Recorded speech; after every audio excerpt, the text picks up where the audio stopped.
ya. Udah berapa lama di Indonesia? Di Indonesia ini sudah mau 11 tahun.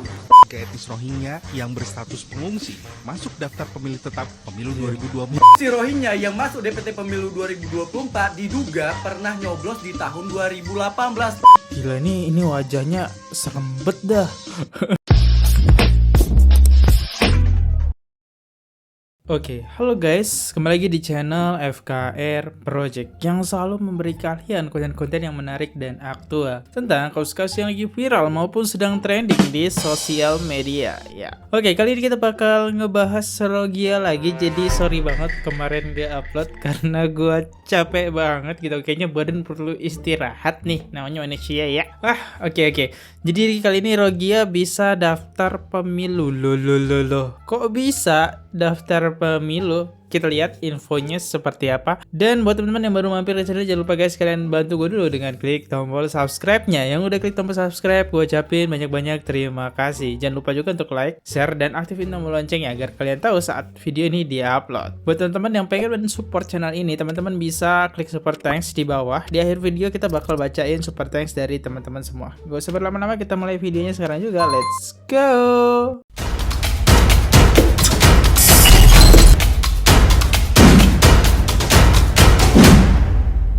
Pengungsi Rohingya masuk DPT Pemilu 2024 di Kabupaten Tulang Ganggung. Kok bisa? Bisa lah. Pasti ada oknumnya nih. Kita dengerin seperti apa. Kantor Imigrasi Blitar menemukan adanya warga etnis Rohingya yang berstatus pengungsi masuk daftar pemilih tetap pemilu 2024 di Kabupaten Tulung Agung. Temuan ini kemudian dilaporkan Kantor Imigrasi Blitar pada Bawaslu.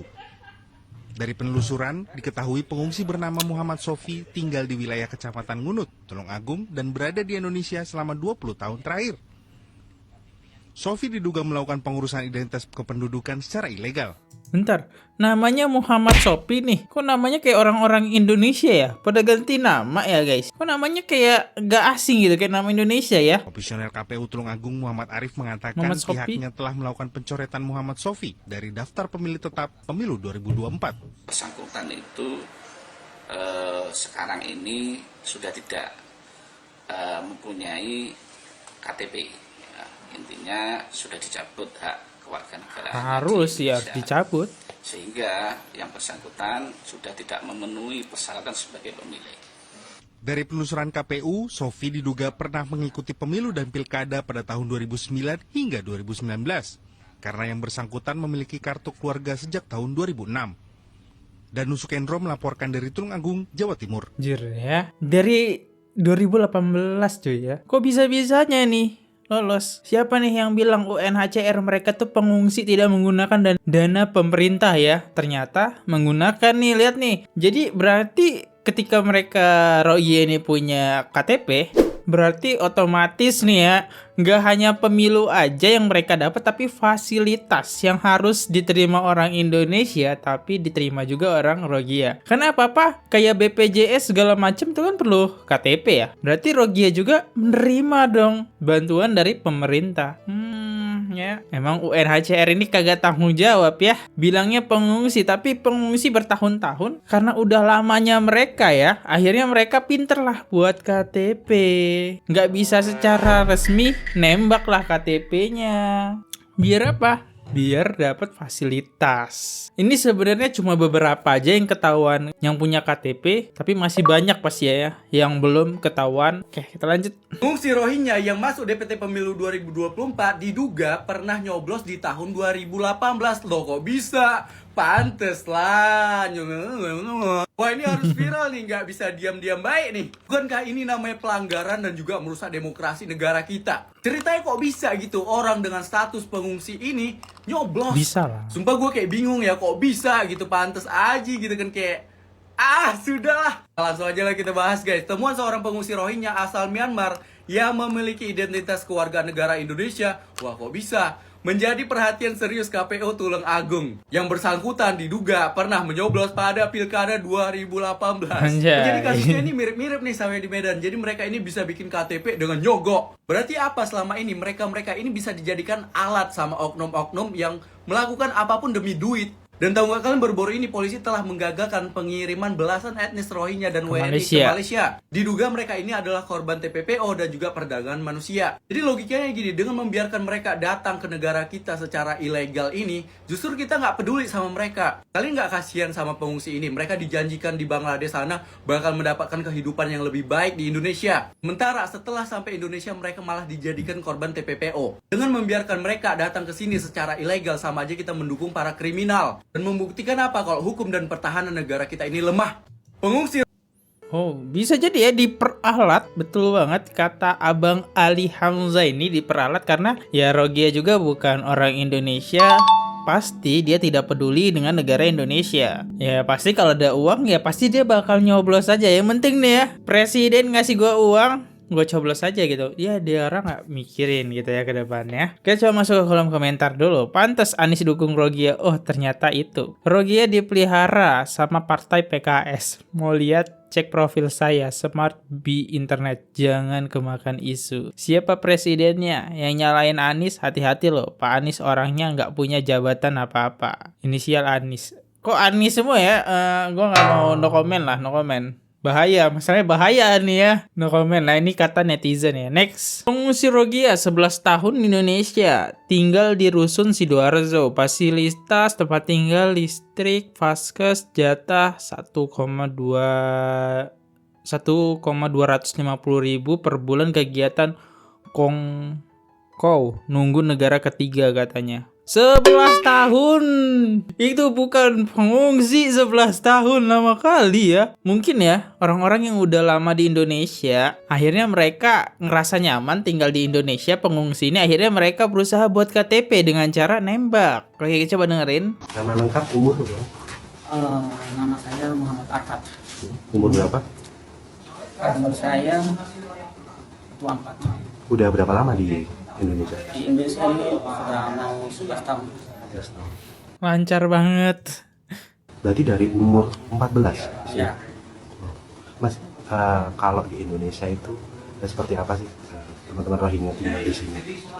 Kalau di sini ya kita baik-baik aja sih sama teman-teman Indonesia.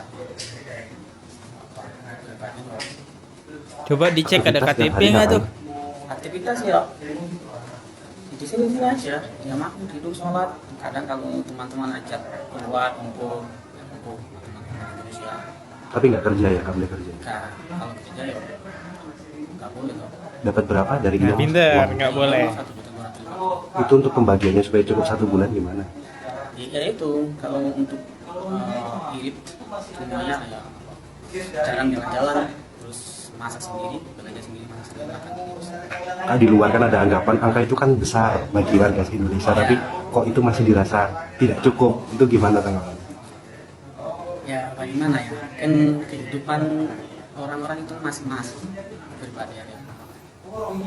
Tapi kita nggak bisa salahin juga sama mereka. Mungkin mereka cukup, bisa mencukupi uang segitu. Kalau buat kita ya, karena kita emang dari dulu kehidupan kita sehari-hari makanannya nasi toh, kita hanya makan jajan atau mie, kita nggak bisa hidup gitu. Uang segitu nggak mewah sebenarnya ya. Untuk hidup Ya, mewah nggak bisa. ya buat ya, tapi ya bisa lah buat 1 bulan gitu aja ya, dicukupi aja, dihemat gitu. Keinginannya negara tiga kemana? Itu bukan pilihan kita, pilihan dari ini Indonesia. Oke, jadi negara ketiga itu ya contohnya tuh kalau nggak salah yang menandatangani tentang UNHCR ya segala macam tentang pengungsi itu salah satunya Amerika ya. Nah jadi mereka tuh menunggu, nggak tahu kenapa Amerika menerima mereka lama gitu. Mungkin Amerika juga mikir-mikir gitu ya menerima pengungsi, datanya harus benar-benar konkret gitu ya. Jangan sampai ada orang kriminal masuk ke negara Amerika karena bisa ngerusak kedaulatan Amerika ya. Ya pastilah orang-orang seperti mereka gitu. Tapi ini lama banget loh, 11 tahun. Dan emang sih 1,2 juta 500 ya. Kalian nggak bisa hidup mewah sih ya. Tapi kan itu kalian pengungsi gitu ya. Dan ini mungkin abang ini adalah salah satu Rogia yang jalannya lurus gitu. Kalau ngomongin Rogia banyak kok Rogia yang jualan di Indonesia, cuman ya nggak ketahuan aja. Ini kan salah satunya yang jalannya lurus nih. Kita coba masuk ke komentar ya. Negara ketiga tuh di mana? Contohnya Amerika ya. Udah gue jawab, wajahnya sudah melokal asli. Udah melokal, kulitnya pun sudah beda ya. Waduh, siapa yang biayain? Kemana UNHCR ya? Itu kayaknya yang ngebayain IOM deh teman-teman ya. Bukan main sampai 11 tahun dibantu. Saya yang WNI buat makan kadang harus hutang dulu. Kadang usaha dagang belum mencukupi. Itulah ya, gak main-main 11 tahun. Ini bukan ngungsi sih namanya ya, 11 tahun. Netap guys ya. Lama banget. Kenapa lama banget nyari negara ketiganya? Next, 19 Rogia ditangkap Polres Bengkulu. Wih, udah sampai Bengkulu bah dia rupanya. Bengkulu, Lampung, Jakarta. Udah sampai Bengkulu aja dia, Wak. Oke. Kepolisian Resort Bengkulu berhasil menangkap 19 imigran gelap asal Myanmar diangkut atas kota Bengkulu. Dalam penggerbakan itu, 1 orang melarikan diri yang diduga seorang penyalur yang telah mengetahui kedatangan polisi. Luar biasa. Penggerbekan dipimpin langsung oleh Kapolres Bengkulu AKBP Ardian Indra berdasarkan laporan warga Kelurahan Anggut Atas yang sering melihat warga asing di wilayah mereka. AKBP Ardian Indra mengatakan belasan imigran gelap asal Myanmar. Bentar, gila, ini wajahnya serem bet dah. Gua takut udah kayak preman ya. Mata hitam, kulit hitam, wajah lesu. Serem kali bah ya. Dilihat-lihat yang tengah ini. Bajunya kenapa lagi? Oh, model, gua kira darah kan. Ini serem masuk bener Indonesia guys. menggunakan jalur laut melalui Sumatera Utara atau Sumatera rasis Barat, ya. selanjutnya baru Cuma ke kota kelihatan Bengkulu. aja. Para imigran gelap ini mengaku masuk Indonesia untuk meminta suaka dan mencari pekerjaan. Untuk pemeriksaan lebih lanjut, imigran gelap ini dilimpahkan ke kantor wilayah keimigrasian kelas 2 Bengkulu. Ini sih serem sih yang abang-abang ini ya. Bayangin 19 orang Rogia gitu ya. Udah disebar sebenarnya. Cuma ini beberapa aja yang ketahuan. Nanti begitu sudah lama pasti mereka bakal buat KTP. Cara buat KTP dengan cara nembak. Tadi kalian lihat kan yang cowok gemuk, badan hitam, agak serem ya. Kayaknya ini preman-premannya Bangladesh nih ya. Walaupun kita nggak bisa menilai orang dari wajahnya ya, tapi kan kelihatan. Gimana menurut teman-teman? Ini udah sampai Bengkulu nih. Bentar lagi Lampung, habis Lampung nyebrang deh dia ke Jakarta. Next, Rogia kalau ngibul total bener ya. 4 bulan di laut pakai perahu butut yang dimakan apa? Air laut. Mengarang boleh ya, logis aja. Coba dengerin. Sampai mari lebih kurang 4 bulan. 4 bulan. Ada yang meninggal di perjalanan? 4 bulan. 4 bulan. Gak logis 4 bulan ya. Kamu bensin dari mana? Kamu makan apa di tengah-tengah laut? Minum apa 4 bulan? Ini kurasa ngarang bebas ya. Ada berapa orang? Kita pun itu tahu juga lah. Kita sebelum awal-awal naik kapal, kita punya kapal sudah sakit, kita masuk mabuk lah. Ada mau mabuk. Lepas itu kita tak boleh tahu lagi sampai naik turun. Kita tahu lagi ada berapa orang dekat kapal, turun berapa kapal, mati berapa orang. Aku tahu juga itu. Tujuan kalian kemana? Apa itu? Tujuan kemana? Ke Malaysia, ke Indonesia, ke Australia? Malaysia. Kok jawabannya beda-beda? Ada yang dari Indonesia, ada yang Malaysia. Kalian nggak sarah gitu ya? Tapi tahu sih, pasti logis ya. Mereka masuk ke Indonesia dulu lewat jalur belakang. Kalau nggak salah jalur belakangnya itu Medan ya. Dan emang Malaysia udah nutup gitu. Rogia nggak boleh masuk lewat sana. Karena kenapa Rogia tidak boleh masuk ke Malaysia? Rogia itu udah banyak banget di Malaysia teman-teman ya. Dan udah buat onar juga di Malaysia. Dan gue tahu juga kenapa alasan kedua mereka milih Malaysia juga. Karena banyak kerabatnya. Orang Rogia di sana kan udah banyak. Orang Rogia, Bangladesh di Malaysia. Ya mereka pengen ketemu dengan saudara-saudaranya gitu kan. Nah begitu juga nanti kalau misalnya Aceh nerima, Indonesia nerima. Ya pasti nggak menutup kemungkinan ketika Indonesia udah banyak Rogia. Pasti kerabat-kerabat dari Bangladesh bakal mampir ke Indonesia gitu buat main kan. Halo bro gitu kan, yuk silaturahmi netap juga akhirnya Ke Malaysia. Berapa bayar? kapal untuk. Tak ada bayar lagi, kita sampai Malaysia baru mau bayar. Saya kan masih itu sama kawan-kawan lah. Terus masih koordinasi dengan pemerintah daerah, imigrasi, pihak-pihak yang terkait, ya, bupati juga. Jadi memang ke depan ini kita tidak bisa sendirian gitu loh. Jadi memang ada lokal NGO juga, kemudian ada Ini UNHCR-nya ya. Bagaimanapun kan kita mensupport pemerintah di sini, bukan untuk meliding pemerintah gitu loh. Jadi begitu saja. Mensupport kayak gimana ya? Kalian itu anggota UNHCR ya. Mbak-mbak tadi, kalian lihat gak sih UNHCR yang 11 tahun ya Rohingya pengungsi itu kalian belum mindahin mereka gitu. Terus kalian pengen masukin Rohingya yang baru lagi. Butuh berapa tahun lagi orang Rohingya menetap di Indonesia? Lihat guys, di video sebelumnya kita bisa lihat orang Rohingya 11 tahun tinggal di Indonesia. Nggak mengasih solusi UNHCR ya anggotanya ini. Malah ditambah baru yang 11 tahun belum dipindahin, masuk lagi di baru. Nanti yang baru nunggu 11 tahun lagi. Udah lah fix pasti bakal banyak ya. Dan ini lagi satu lagi ya, orang Rohingya ini kagak dipikir-pikir dulu ya. Gua tahu lama perjalanannya tapi nggak 4 bulan juga ya. Kalian makan apa 4 bulan? Tapi baru-baru ini kan ada kapal Rohingya yang di Sumatera Utara nemuin sayuran masih seger gitu. Nah itu fix tuh. Emang di tengah-tengah laut itu udah ada yang ngebantuin mereka gitu ya, ngesuplai makanan gitu buat ke Indonesia. Emang udah jadi tujuannya sih sebenarnya, dan beralih-alih tujuannya ya Malaysia. Next.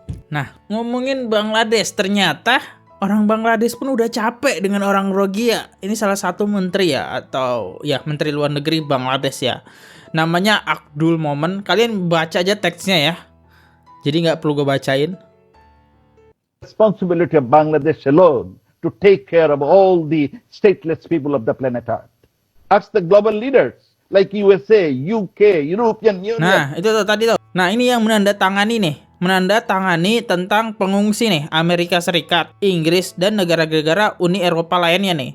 Bangladesh sudah capek gitu ya. Dengan masuknya Rohingya udah tidak bisa terkontrol lagi oleh pemerintahan Bangladesh. Sampai emosi ya, kita dengerin. European Union.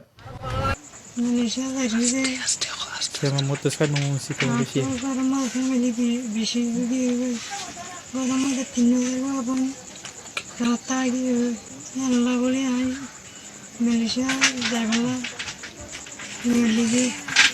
Lihat, negara Malaysia jadi tujuan mereka. Ini gambarannya ketika nanti di Indonesia menerima Rohingya. Pasti bakal jadi tujuan orang Rohingya ke Indonesia.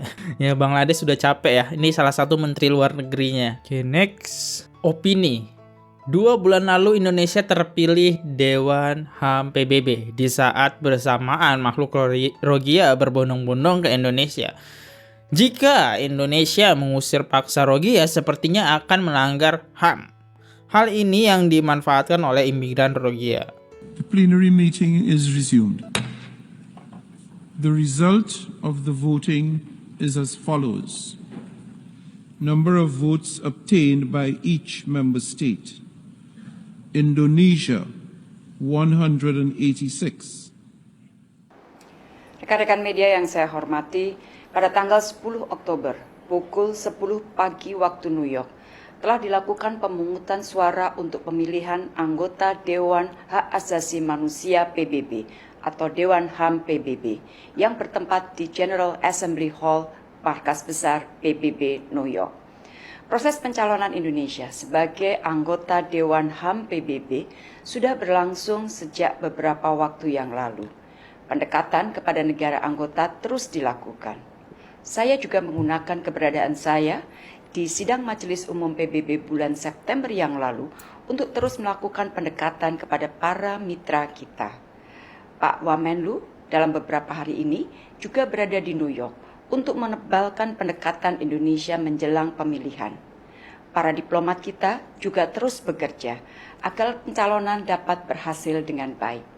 Rekan-rekan media yang saya hormati, alhamdulillah, puji syukur, pada pukul 11.30 waktu New York, yang berarti pukul 23.30 waktu Indonesia Tengah atau 22.30 waktu Indonesia Barat, telah diperoleh hasil penghitungan suara.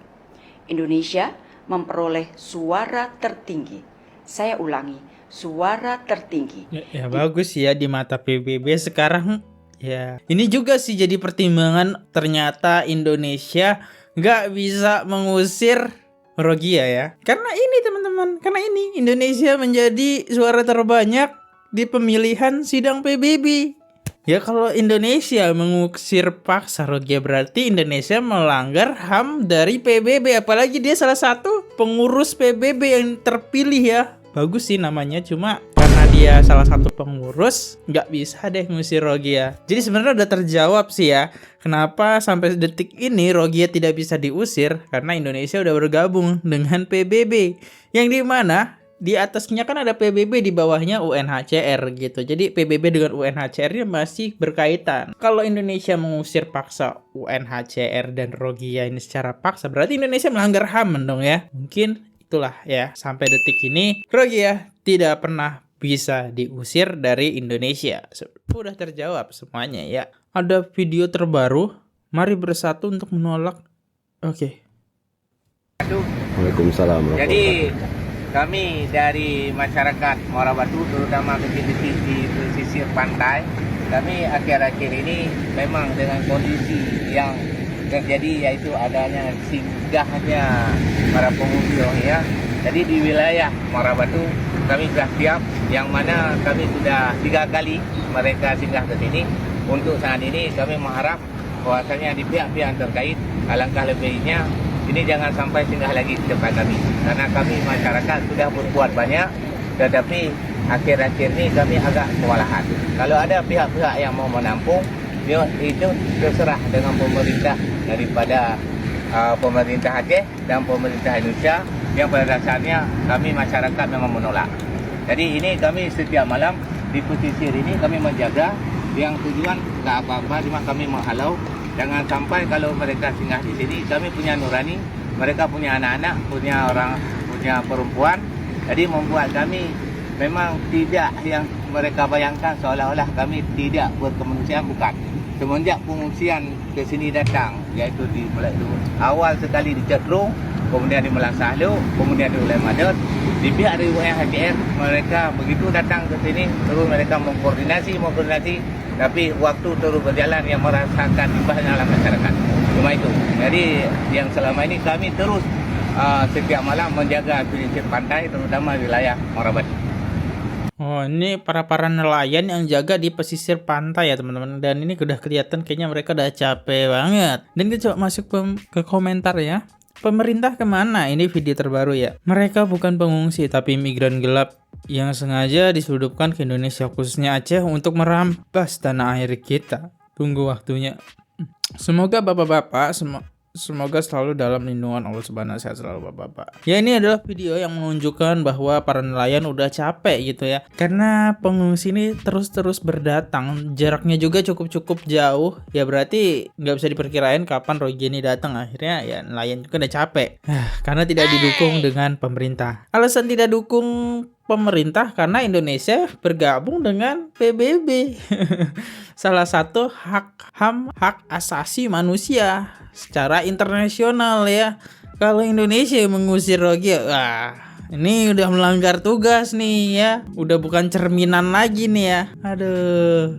Mungkin itu aja ya teman-teman tentang info terbaru tentang Rohingya ya. Untuk mengakhiri video ini kita mari membacain komentar dari teman-teman semua. Oke, kita coba bacain 3 top komen pada video ini bakal kita bacain. Top komen yang pertama didapat oleh 33 like dari @user md2qh8sx1g. Pemerintah Indonesia kurang tegas, malahan menampung orang ilegal, seharusnya cepat diusir dari NKRI. Ini udah terjawab sih, karena Indonesia tergabung dengan PBB teman-teman. Jadi nggak bisa setegas itulah ya. Next, ada like 30 didapat oleh @adibayu_s9532.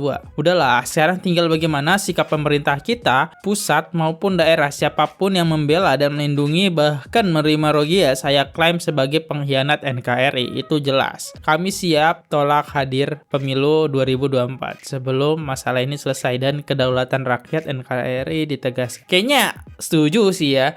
Ketika masyarakat Aceh tidak ikut pemilu, pasti ini teguran keras buat pemerintah, harus menyelesaikan masalah Rohingya dulu. Ya, gue setuju sih ya. Dari like 27 @bulat4607. Salam dari Malaysia Min. Anjay, ada dari Malaysia teman-teman. Yang datang itu bukan semuanya Rohingya, ada juga penyelundup dari Bangladesh dan Nepal yang nyamar jadi Rohingya. Tujuan mereka untuk menetap terus dan bekerja di Indonesia atau Malaysia. Mereka ada yang muslim tapi kebanyakan beragama Baha'i, yaitu menyembah leluhur mereka. Coba admin pikir dengan akal sehat, mampu kapal kayu yang buruk itu dengan muatan yang begitu ramai melampasi lautan Andaman atau lautan Hindia untuk sampai ke Indonesia. Kena pula ombak besar saya kapalnya boleh pecah. Berapa kapasiti bahan bakar yang mereka bawa dan makanan yang mereka ada untuk tempo yang lama dengan daya mereka yang ramai dan kuat makan. Sedangkan masa sampai makanan mereka masih banyak dan buah-buahan juga sayur mereka masih segar. Di mana logikanya? Semua sudah dirancang dan inilah rancangan jahat UNHCR yang sebenarnya. Ya benar sekali dari komennya @bulat4607 ini. Ini yang dari Malaysia ya.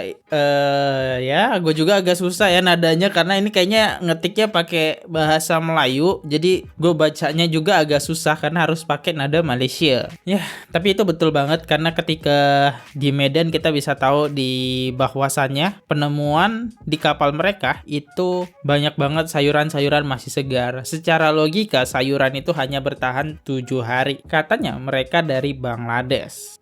Masa bisa tahan sampai sebulan tuh sayuran masih segar? Kan kagak mungkin ya. Ya, betul banget. Dan ini tadi juga dia bilang bahwasannya itu bukan dari pure 100% orang Rohingya, tapi emang dicampur. Ya, karena pinternya mereka Bangladesh segala macam itu dicampur ya. Pantesan kalau kita lihat-lihat nggak semuanya itu melakukan sholat ya, ibadah sholat ya. Pengungsi di Indonesia cuma ada beberapa yang sholat. Gimana pendapat kalian? Silahkan komen di bawah. Dan di sini gue mau ngucapin terima kasih buat kalian ya. Oke, thank you banget. Udah sempetin komen-komen buat 288 orang ini. Oke.